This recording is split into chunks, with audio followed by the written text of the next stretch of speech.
In this video, we're going to explore a couple of Shark Tank transactions gone wrong. And let's begin with Scrubbie, a company with an agenda to bring innovative change to the everyday household chore of sweeping. Hi, Sharks. My name is Matt. I'm Jeff. And I'm Tyler. And we're seeking $100,000 in exchange for 10% of our company called the Scrubbie. Seeking $100,000 for a 10% stake in the company, Matt, Jeff, and Tyler enthusiastically presented to the Sharks their innovative design, aimed to change the future of scrubbing. Whether it's dishwashing, window cleaning, or a day out in the sun trying to get the car tires clean, Scrubbie was the ideal invention. It has a scrub with a flexible end that could fit into various hoses of different sizes. Now, Scrubbie not only cut down on cleaning time, but it also conserves water. It prevents burns from hot water while cleaning, and includes an ingenious twist, allowing its length to be altered according to the task or distance it was required for. The Sharks are intrigued by this product and their presentation. The invention shows a great promise due to its multi-purpose function. $14.99 is what we're selling for. And what are the replacement sponges? For $9.99 for 3 of them, and that's on a subscription base. So every 2 months,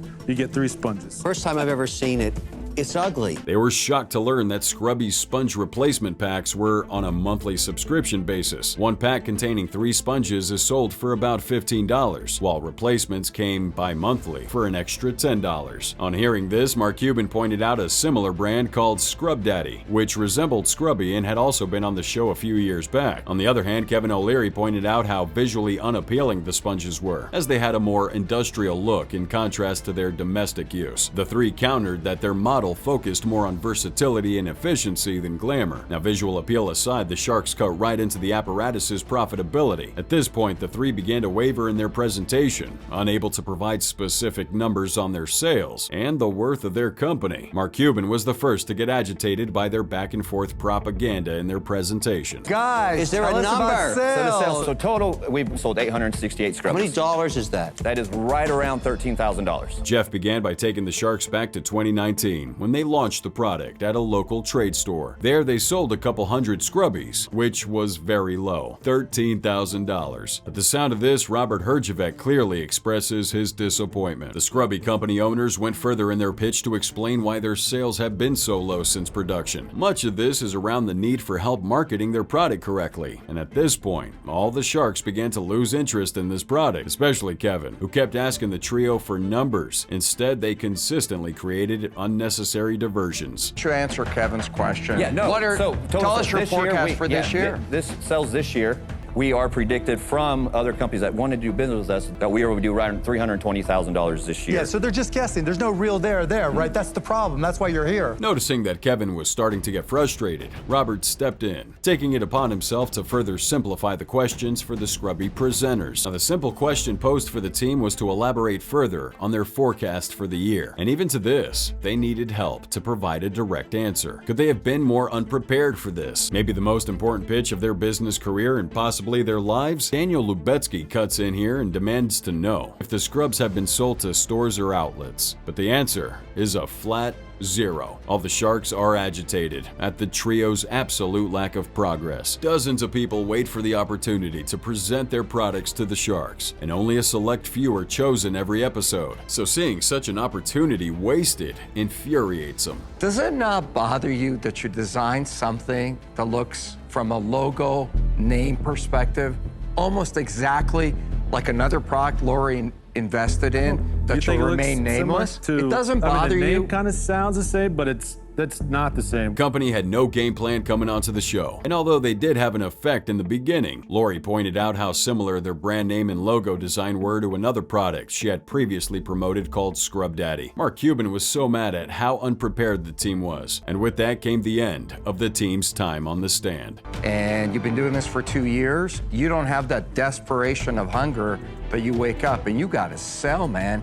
Right. So I'm out. Robert Herjavec was the last Shark to give up on the enterprise as he saw no future prospects for it. According to him, the team wasn't hungry enough for what they wanted, and that had led him to all the bad choices they made while building the company. Mr. Wonderful cut out of the deal, also seeing no reason to invest. After this unaccomplished team exited the stage, the Sharks had a further discussion, exploring the idea that the team only came onto the show for the sake of publicity and weren't willing to work hard enough for their growth. Not quite how they wanted it to go. No. Get off your butt and sell. It's good to dream. It's better to hustle. What happened to Scrubbie? Although they failed miserably at landing that pitch on the tank, their product experienced the Shark Tank effect, and they gained popularity after it aired on April 23, 2021. Now the Scrubbie is still up and running. Its products have been revamped and are available for sale on sites like Amazon. There's no denying that the company fell short a few sales pitches, but the next on the list was an investment that, up to date, is still shrouded in mystery. Body Jac. 65-year-old Jack Barringer, dubbed Cactus Jack by his father since he was 5, came onto the show as an inventor, entrepreneur, and entertainer. Everybody calls me Cactus Jack. And my one claim to fame is I've never had a job. All I do is create products and bring it to market. In the past, Barringer claimed to have successfully created products that did well in the market, therefore never having to work a day in his life. According to him, he's made and lost millions in his work, but now he would appreciate the Shark's investment as he's been taking risks all by himself, which had led him to bankruptcy a few years before his appearance on the TV show. Now, Jack brought his daughter Kelly onto the tank as a personal trainer and presented his invention, a Body Jac workout aid. My name's Cactus Jack. This is my daughter Kelly. She's a personal fitness trainer, and I invented a new product for fitness called the Body Jac. Now, he asked for an investment of $180,000 for a 20% stake in the company. Before they began the pitch, Jack shared his experiences from the previous year, leading to the invention he presented to the Sharks. Weighing 260 and battling high blood pressure, his doctor advised him to lose some weight. Taking heed of the warning, he decided to try push-ups in his backyard, but that didn't turn out too well as he collapsed during the process. At the time, it seemed like a misfortune, but thanks to his innovative mind and tinkering abilities, he found a way to make working out easier for himself. Get on here quick, and we'll just give you a quick demonstration how it works.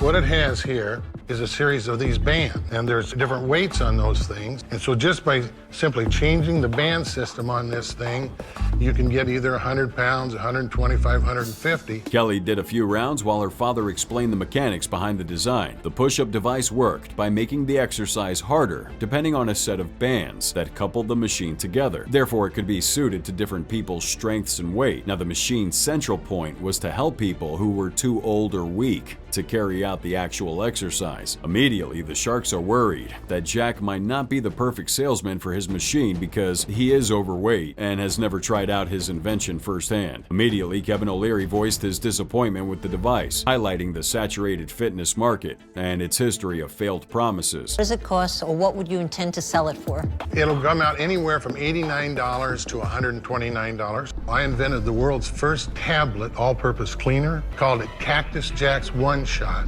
Did you sell any? I've sold 10 million of them. Kevin questioned Jack's credibility, skeptical of his claims as a successful millionaire entrepreneur. He wondered if Jack indeed possessed the wealth and experiences he claimed to have. Why was he now seeking a mere couple $1,000s through this sales pitch? In response, Jack admitted to past investment failures and bad decisions, and had expressed hope that one of the Sharks would believe in him enough to invest and guide the future of his fitness franchise. Well, Kevin was the first to pull out of that deal, followed by Robert Herjavec. You know, Jack, I've had a lot of partners in my life, done a lot of deals, but I've learned one lesson. Your partner has to have skin in the game because the only thing that matters is money. I have all the risk, and you've got all the upside. The questions posed are, what are the chances that this would be a successful franchise in the bodybuilding industry? And even if it was, there's the chance that Jack might run it to the ground again. Even though business is mostly about risk and reward, the Sharks here are taking a massive risk, primarily because Jack hasn't sold any units of this push-up aid machine. With 2 Sharks already pulled out of the deal, all hope seems lost. But one Shark decided to invest. Although he would only pay Jack half the amount, he demanded half the profits if Jack could convince one more Shark to invest. Barbara Cochran stepped up as the second investor, but required Jack to lose at least 30 pounds using his own machine before she made any investments. The episode gets intriguing as the Sharks soon enter a bidding war. Wait a minute. I'm interested in the Cactus Jac company. I'm not interested in that one piece because you come out with a pill tomorrow and a better pillow the next day, and I may not have none of that. I will give you the $180,000 for 50% of the company, but I want 50% of everything up there as well. Daymond John comes in with a counteroffer. Before Jack could contemplate Barbara and Harrington's deal. For his $180,000 investment, Daymond wanted a 50% return on not just the push-up aid, but on every other product that Jack produces as an entrepreneur and inventor. The other sharks are thinking that's kind of a rip-off. And it wasn't much of an afterthought for Jack to take on Barbara and Harrington's deal instead of Daymond's. He agreed to lose the weight and returned to sign the deal with them after a few months. O'Leary strongly believed that the deal would never materialize, and although he might have seemed like a pessimist at the time, he wasn't wrong. Cactus Jack, he's your man. If he can't do it, no one can. I'll take your deal. All right. Okay, good job. What happened to Body Jack? Unfortunately, the update on Jack's body is very brief. A few months after the show, Barbara and Harrington did check in on Jack. Looks like he lost the weight, so they signed the deal with him to celebrate his progress. A few years later, in this interview with Barbara, the Body Jack was brought up and she expressed how much she sorely regretted making that deal. However, she commended Jack on his resilience. She just said that she would never be making another deal with him, but never divulged the reasons why. This next pitcher thought she could move the Sharks with compassion and zeal. But it's all about the green for these business moguls. And even after her grand idea landed an explosive deal, after the show ended and the curtains closed, it all came watering down. Showno Towel. Finally, a deal that almost caused a rift between the Sharks. Shelly, a single mother, drove the Sharks to the edge of their seats with nothing but her compassion. Although one Shark was never in support of the deal, and he might have seemed cold-hearted at the time, but he was proved right in the end. Hi, I'm Shelly Ehler.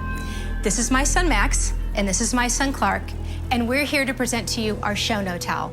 We're asking for $50,000 for a 25% stake in our business. Taking the Sharks down memory lane, Shelly revisited this particular event where she took her kids to the pool for a nice little swim. Unfortunately, the pool didn't have changing rooms for the kids. So while she's struggling trying to get her kids into those swimming suits, the bright idea of the Showno Towel was born. Her product demonstrated this innovation like never before. A towel design that fitted like a shawl, but allowed for free movement underneath it, making it easy for the kids to change freely into their bathing suits without the risk of exposure. For this bulb light moment idea, Shelly asked for $50,000 at a 25% stake in the business. After her pitch, the Sharks began to tear the fabric of this deal apart. Water parks. That's the perfect place to showcase this towel. I came up with the idea of putting the custom name of the park on the ribbon. Good idea. The first idea that popped into Shelly's head was the perfect location to pitch her design: water parks and swimming pools. Taking the design a step further, she would customize each towel with the park's names, making it the perfect souvenir for kids to take away on their visits to these parks. But when it came down to the numbers, the Sharks could have been more impressed with the towel sales so far. With only a few $1,000s in revenue, Mark wouldn't hide his disappointment at the sound of that, and he immediately backed out. That left one Shark out of the Showno deal. Shelly, there's a bit of a problem here. Is pretty well a nothing burger, to be honest with you. You have a very, very seasonal business. You have to stock heavy, spend your capital, hope like hell they sell through. I'm out. These millionaires, $15,000 was next to nothing, and Kevin made sure to point that out to Shelly. On that note, Kevin was the next Shark to back out of the deal. At this point, Shelly would drive her pitch harder, this time providing numbers that were all based on hope. She hoped to contact several water parks within the city and sell them units of the Showno towels. She hoped that they would sell great as souvenirs, but this design would also prove useful in their homes, doubling as bath towels for kids. But with the very few sales the products have made, it would take a miracle to get the Sharks who aren't easily moved by compassion to invest. Herjavec was the next Shark to drop out. I love your passion,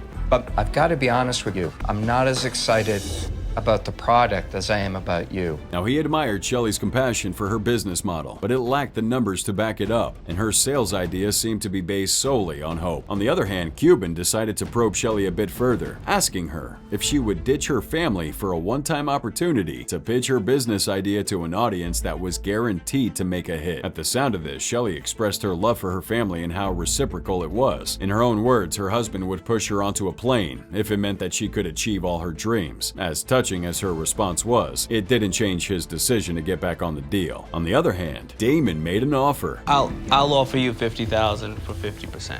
I'm going to tell you what I think. I like you so much that actually what I'm going to do is I'm going to write you a check right now He presented Shelley with the exact amount she asked for, but it came with a twist: $50,000 for 50% of the franchise. Meanwhile, Lori Greiner, moved by Shelley's energetic pitch, passion, and hope, said she saw much of herself in the young entrepreneur. Immediately, she wrote Shelley a check for the amount she wanted for a 25% stake in the business. In return, Lori asked Shelley to work hard and enthusiastically to ensure they both profited from the towels. But just as she was about to accept Lori's check, more sharks, even Cuban, cut back into the deal. Hey, what am I, chopped liver? Then maybe we need to do $50,000 for 20%. Overwhelmed by the interest her product was receiving from not just one but 3 sharks, Shelley asked to discuss the matter with her husband. My husband's here.